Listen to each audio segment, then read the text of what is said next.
ಕನ್ನಡ ಕೊರಳು, ಒಗಟುಗಳು ಜನಪದ ಸಾಹಿತ್ಯದಲ್ಲಿ ಜನಜನಿತವಾದ ಬಹಳ ಜನಪ್ರಿಯವಾದ ಒಗಟುಗಳು. ಒಂದು ಪ್ರಶ್ನೋತ್ತರದ ಸರಣಿ.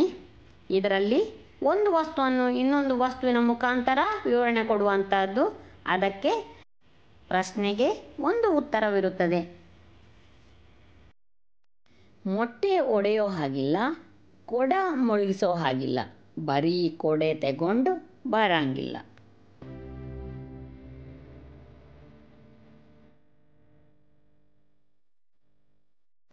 ಕೊಡೆಯ ಥರ ಇರುವಂತಹ ತೆಂಗಿನ ಮರವು ಮೊಟ್ಟೆ ಥರ ಇರುವ ತೆಂಗಿನಕಾಯಿಯನ್ನು ಇಲ್ಲಿ ಸಮೀಕರಿಸಿದ್ದಾರೆ.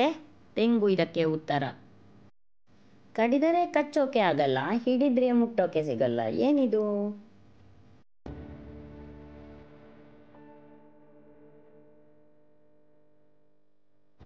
ಕಚ್ಚಕ್ಕೂ ಹಿಡ್ಕೊಳ್ಳಿಕ್ಕೂ ಆಗದೆ ಇರುವಂತಹದ್ದು ನೀರು. ಒಂದು ರೂಮಾಲು ನಮ್ಮಪ್ಪನೂ ಸುತ್ತಲಾರ.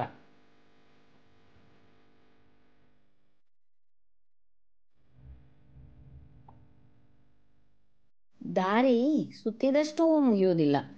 ದಾರಿ ಉತ್ತರ. ಹುಟ್ಟುತ್ತಲೇ ಹುಡುಗ ತಲೆಯಲ್ಲಿ ಟೋಪಿ ಹಾಕಿರುತ್ತೆ. ಏನದು?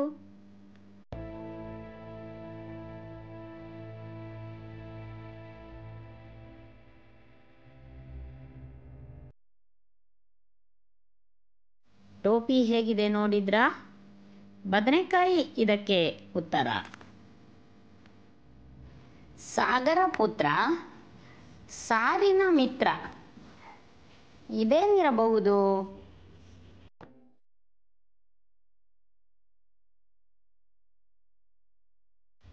ಸಾಗರದಿಂದ ಹುಟ್ಟುವಂತಹ ಉಪ್ಪು ಸಾರಿಗೆ ಹಾಕಿದ್ರೆ ರುಚಿ.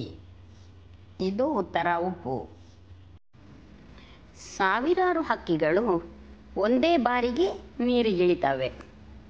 ಏನಿರಬಹುದು?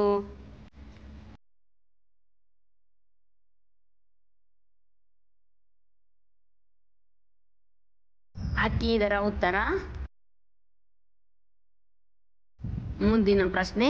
ಗುಡುಗು ಗುಡುಗಿದರೆ ಸಾವಿರ ನಯನಗಳು ಅರಳುವುದು.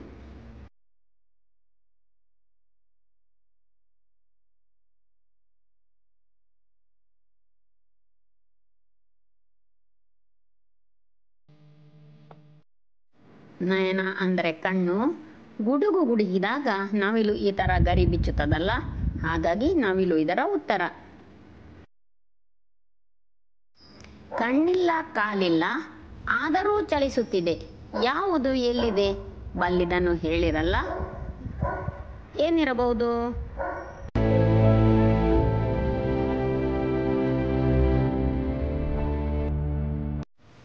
ನದಿ ಇದರ ಉತ್ತರ. ಎಲ್ಲಿಂದ ಎಲ್ಲಿಗೆ ನದಿ ಹರಿಯುತ್ತದೆ? ಮೋಟು ಗೋಡೆ ಮೇಲೆ ದೀಪ ಉರಿಯುತ್ತಿದೆ. ಯೋಚನೆ ಮಾಡಿ ಹೇಳಿ.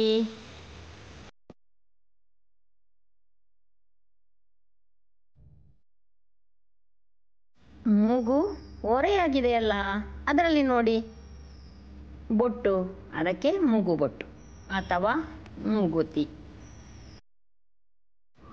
ಹೊಂಚು ಹಾಕಿದ ದೆವ್ವ ಬೇಡ ಬೇಡ ಎಂದ್ರೂ ಜೊತೆಗೆ ಬರುತ್ತೆ. ಏನದು?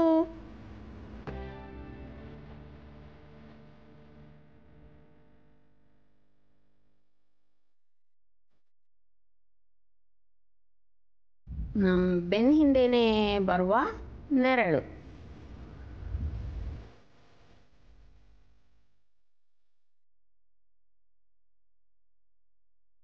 ಹೊಕ್ಕಿದ್ದು ಒಂದಾಗಿ ಹೊರಟಿದ್ದು ಅದು ನೂರಾಗಿ. ಏನದು?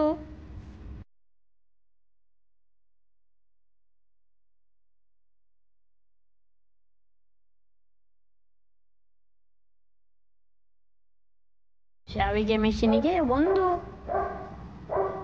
ಉಂಡೆ ಹಾಕ್ತೀವಿ, ಅದು ನೂರಾಗಿ ಬರುತ್ತೆ.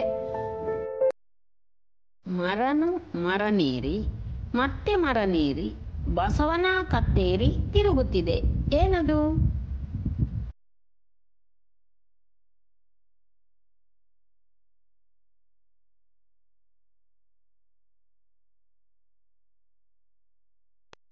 ನೋಡಿ, ಮರದ ಪಾತ್ರೆ, ಅದಕ್ಕೆ ಮರದ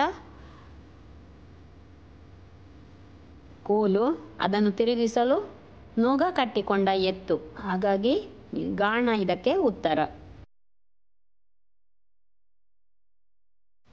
ನೀರಿಲ್ಲದ ಸಮುದ್ರ, ಜನರಿಲ್ಲದ ಪಟ್ಟಣ, ಸಂಚಾರವಿಲ್ಲದ ಮಾರ್ಗಗಳು ಎಲ್ಲಿ?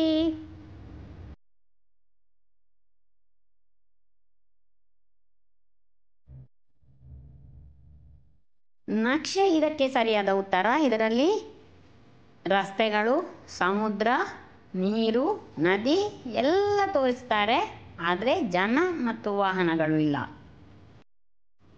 ನೋಡಿದರೆ ನೋಟಗಳು, ನಕ್ಕರೆ ನಗುಗಳು, ಒಡೆದರೆ ತುಂಡುಗಳು, ಇದೇನು?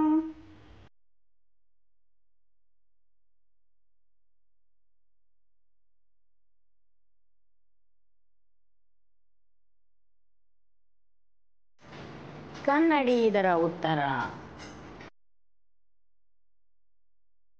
ನೋಡಿದ್ದಕ್ಕಾಗಿ ಧನ್ಯವಾದಗಳು. ಮುಂದಿನ ಭಾಗಕ್ಕಾಗಿ ಕಾಯುತ್ತೀನಿ.